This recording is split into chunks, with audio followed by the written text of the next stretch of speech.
Well, hello, Saints fans. Hope you're doing well. It's the day before the draft, so always the fun stuff that comes out. And for the Saints, it's never a dull moment covering this team. And we always expect the rumors to come out, which will, and all these types of things. But shock and awe, I guess you could say, is the thing that you would ask for as far as the theme goes for this team right now.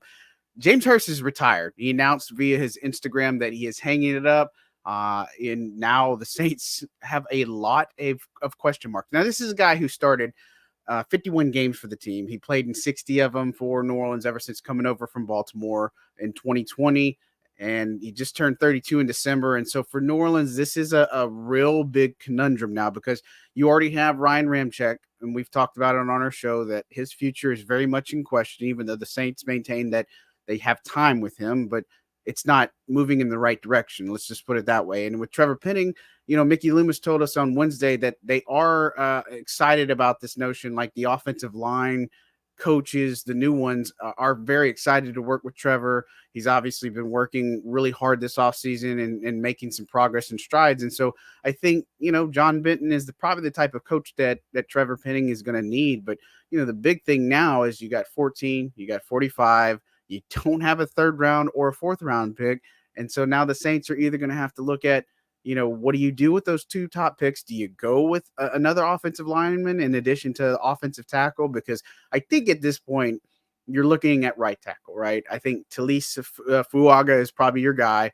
I like JC Latham too, but I think Fuaga, if he's there at 14, that's your right tackle. That's the one that you would go. And of course, Olu Fashanu is a guy that many have talked about and is a popular mock, but I go with a true right tackle personally. And so I think that's a big deal. But now at 45, do you go with the Jackson Powers Johnson? I think that's a legitimate one. Ross and I did a mock where we did some trades. We traded with Philly and got an extra second round pick to move back 8 spots. And so that's what we did. And I'm not saying the Saints are going to trade back because Mickey Looms already said they're 15-0 right now and trading up. And so for New Orleans, this is a big deal. It's another loss because the only two constants or the only two staples you have on the offensive line right now, Cesar Ruiz and Eric McCoy. Beyond that, it is a crapshoot. And of course, there are things that could happen. Like you've got Landon Young on the roster. You can see what you have in the second year with Nick Saldivari and Mark Evans. You have Tommy Kramer on the roster. You got Oli Udo who could help fill a role. But this is concerning because what the problem is this offense of Clint Kubiak's doesn't work unless you have the offensive line. You need the athleticism. You need the smarts. You need all the things to be a perfect marriage, a perfect harmony. And so right now, I don't think the Saints are anywhere close to that. And that's scary to think because it's April 24th. You're going to have OTAs soon. You're going to have mini camp soon. And this team just doesn't have the answers. Now, a lot can change. We know that.